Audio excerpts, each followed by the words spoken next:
Good morning, students. Today we are going to discuss the functional areas of management.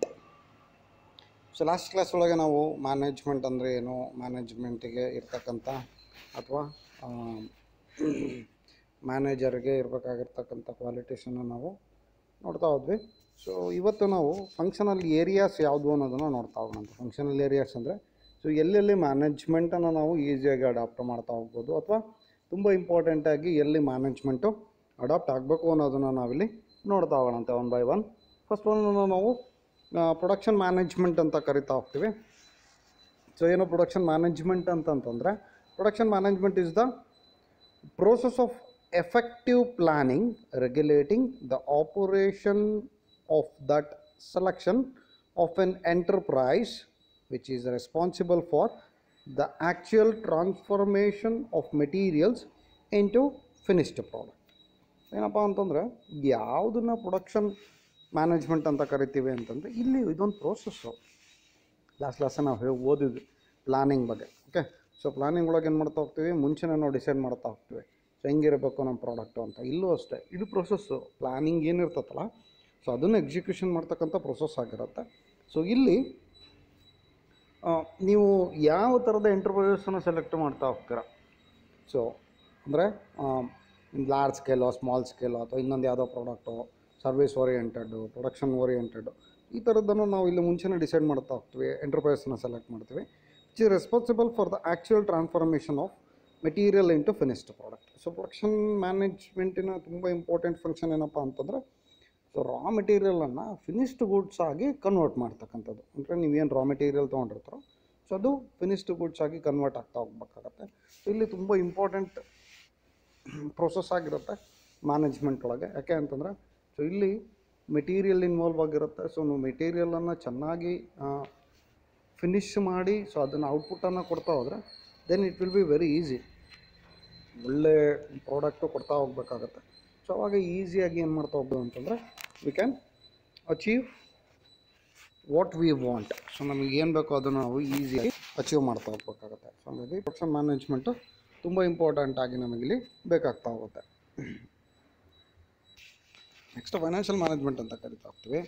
So financial management is responsible for estimation of financial resources, their procurement and their application in the manner in which they help enterprises to grow according to well defined objectives. Financial management ಏನಪ್ಪ ಅಂತಂದರೆ, ನೀವು ಯಾವುದೇ ಒಂದು ಆರ್ಗನೈಸೇಷನ್ನ start ಮಾಡಬೇಕು ಅಂತಂದ್ರೆ last ಹೇಳಿದೆ ನಾನು ನಿಮಗೆ. ಏನಪ್ಪ ಅಂತಂದ್ರೆ ಯಾವುದೇ ಆರ್ಗನೈಸೇಷನ್ನ ಸ್ಟಾರ್ಟ್ ಮಾಡಬೇಕು ಅಂತಂದರೆ ತುಂಬ ಇಂಪಾರ್ಟೆಂಟಾಗಿ ಬೇಕಾಗ್ತಕ್ಕಂಥದ್ದು ನಿಮಗೆ ಫೈನಾನ್ಸು.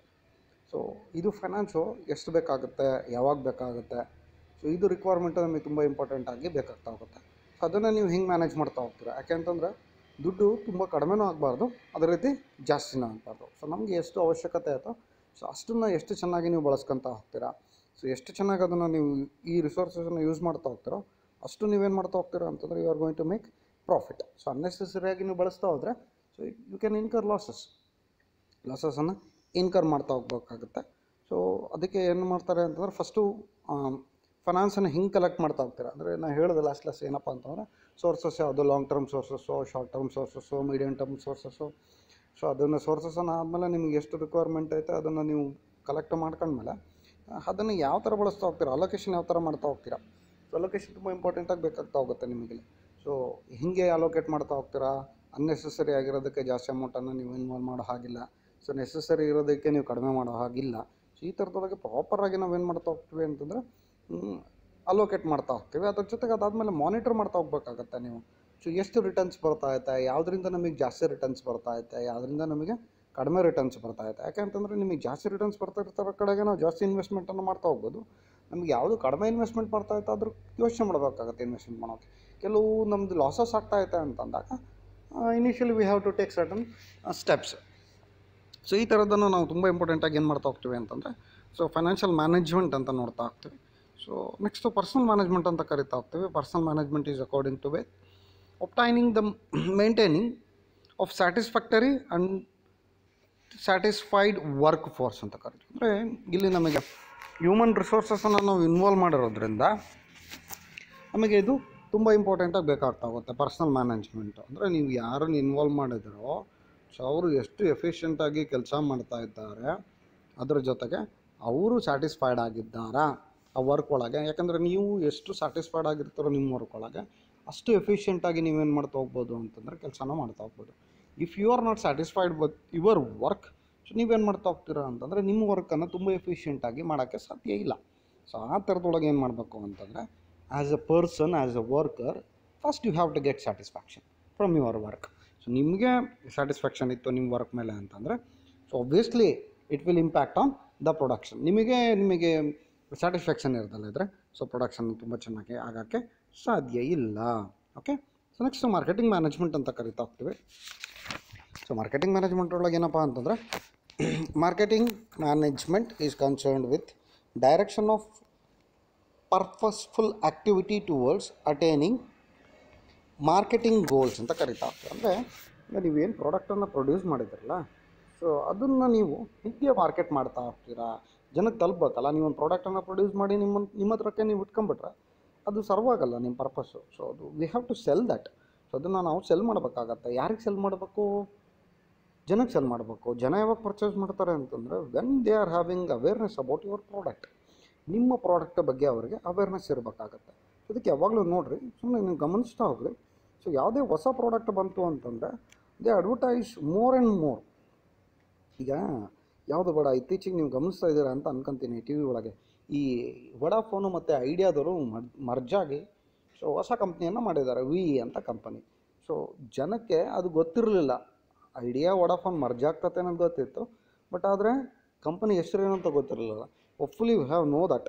ಸೊ ನಮಗೆ ಎಷ್ಟರ ಮಟ್ಟಿಗೆ ಅವರು ಅದನ್ನು ಅವೇರ್ನೆಸ್ ಕ್ರಿಯೇಟ್ ಮಾಡಿಬಿಟ್ರು ಅಂತಂದು ಟಿ ವಿ ಹಾಕಿದ ತಕ್ಷಣ ವಿ ಅದ್ರ ಬಗ್ಗೆ ತುಂಬ ಟ್ರೋಲ್ಗಳು ಆಗ್ಬಿಟ್ಟು ಸಿಕ್ಕಾಪಟ್ಟೆ ನಗುನು ಬರೋಕ್ಕೆ ಸ್ಟಾರ್ಟ್ ಆಯಿತು. ಸೊ ಅಂದರೆ ಯಾಕೆ ಈ ಥರದೊಳಗೆ ಮಾಡ್ತಾರೆ ಅಂತಂದರೆ for the sake of creating awareness. So awareness create ಆಗಬೇಕಲ್ಲ ನಿಮಗೆ. ಪ್ರಾಡಕ್ಟು ಮಾರ್ಕೆಟ್ ಒಳಗೆ ಈ ಥರದ್ದೊಂದು ಪ್ರಾಡಕ್ಟ್ ಐತೆ, ಸೊ ಅದನ್ನು ನಾನು ಯುಟಿಲೈಸ್ ಮಾಡ್ಬೋದು. ಸೊ ಈ ಥರದ ಅವೇರ್ನೆಸ್ ನಿಮಗೆ ಕರೆಕ್ಟಾಗಿ ಸಿಕ್ತು ಅಂತಂದರೆ then it will be very easy for the company. So ಅಂದರೆ ಆ ಥರದ್ದೊಂದು ಪ್ರಾಡಕ್ಟ್ ಐತೆ ಅನ್ನೋದು ಗೊತ್ತಾದರೆ ತಾನೇ ನೀವು ಪರ್ಚೇಸ್ ಮಾಡೋಕ್ಕೆ ಯೋಚನೆ ಮಾಡೋದು. ಹಾಗಾಗಿ ಏನು ಮಾಡ್ತಾ ಹೋಗ್ತಾರೆ ಅಂತಂದರೆ marketing is very important for the management. ಅದನ್ನು ತುಂಬ ಚೆನ್ನಾಗಿ ನಿಭಾಯಿಸ್ಬೇಕಾಗತ್ತೆ. ಸೊ ಹಾಗಾಗಿ ಹೋಪ್ಫುಲಿ ಮಾರ್ಕೆಟಿಂಗ್ ಯಾವುದು ಸಕ್ಸಸ್ ಆಗುತ್ತೆ, ಯಾವುದು ಸಕ್ಸಸ್ ಆಗಲ್ಲ ಅನ್ನೋದು ಯಾರಿಗೂ ಗೊತ್ತಿಲ್ಲ.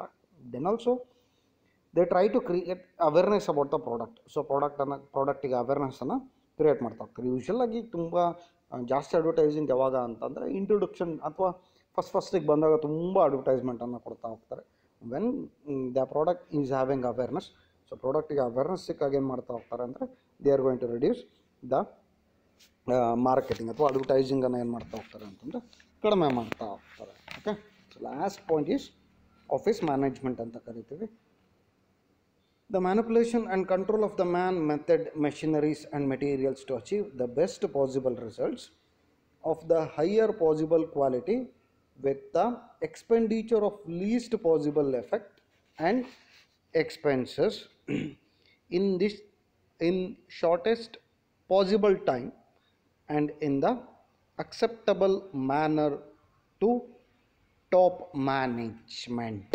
ಸೊ ಅಂದರೆ ಆಫೀಸ್ ಮ್ಯಾನೇಜ್ಮೆಂಟ್ ಅಂದರೆ ಇದೇ ಇರೋದು. ಏನಪ್ಪ ಅಂತಂದರೆ ನಮ್ಮಲ್ಲಿರ್ತಕ್ಕಂಥ ರಿಸೋರ್ಸಸನ್ನು ತುಂಬ ಚೆನ್ನಾಗಿ ಯುಟಿಲೈಸ್ ಮಾಡ್ಕೊಂಡು ಸೊ ಅದನ್ನು ನಾವು ಎಷ್ಟರ ಮಟ್ಟಿಗೆ ಯೂಸ್ ಮಾಡ್ತಾ ಇದ್ದೀವಿ,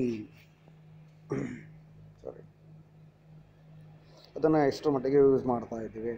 ಯಾಕೆ ಅಂತಂದರೆ ನಮ್ಮಲ್ಲಿರ್ತಕ್ಕಂಥ ಮ್ಯಾನ್ ಪವರು, ಸೊ ಮೆಷಿನರಿ, ಮೆಟೀರಿಯಲನ್ನು ತುಂಬ ಚೆನ್ನಾಗಿ ಯುಟಿಲೈಸ್ ಮಾಡಿಕೊಂಡು ತುಂಬ ಒಳ್ಳೆ ಕ್ವಾಲಿಟಿ ಪ್ರಾಡಕ್ಟನ್ನು ನಾವು ಪ್ರೊಡ್ಯೂಸ್ ಮಾಡಬೇಕು.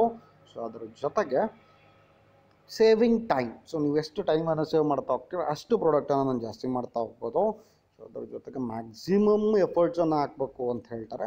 ಸೊ ತುಂಬ ಎಫರ್ಟ್ಸನ್ನು ಹಾಕಿದಾಗ it will be helpful for the company. So ಕಂಪನಿಗೆ ಏನಾಗ್ತಾ ಹೋಗುತ್ತೆ ಅಂತಂದರೆ ಅದು ಲಾಭದಾಯಕವಾಗಿರ್ತಾ ಹೋಗುತ್ತೆ. ಸೊ 10 ಅವರಿಗೆ ನೀವು 100 ಪ್ರಾಡಕ್ಟನ್ನು ಪ್ರೊಡ್ಯೂಸ್ ಮಾಡ್ತಿದ್ದೀರಾ ಅಂತಂದರೆ ಸೊ 110 ಅದು instead of 100 if you extend it to 110. So 110ಕ್ಕೆ ಜಾಸ್ತಿ ಮಾಡಿದ್ರೆ ಅಂತಂದರೆ 10 ಪ್ರಾಡಕ್ಟಿಗೆ ಆಗ್ತಕ್ಕಂಥ ಖರ್ಚು ಏನಾಗ್ತಾ ಹೋಗುತ್ತೆ, ಕಡಿಮೆ ಆಗ್ತಾ ಹೋಗುತ್ತೆ. ಸೊ ಈ ಥರದೊಳಗೆ 100% ನಮಗೇನಪ್ಪ ಅಂತಂದರೆ ಎಫಿಷಿಯನ್ಸಿಯನ್ನು ಯೂಸ್ ಮಾಡ್ಕೋಬೇಕು ಅಂತ ಹೇಳ್ತಾ ಹೋಗ್ತಾರೆ. ಸೊ ಈ ಥರದ್ದೆಲ್ಲನೂ ಏನಪ್ಪ ಅಂತಂದರೆ ಆಫೀಸ್ ಮ್ಯಾನೇಜ್ಮೆಂಟ್ ಒಳಗೆ ನಾವಿಲ್ಲಿ ನೋಡ್ತಾ ಹೋಗ್ತೀವಿ. Okay, so these are some of the important functional areas of the management. If you have any doubts, you can call me and ask me.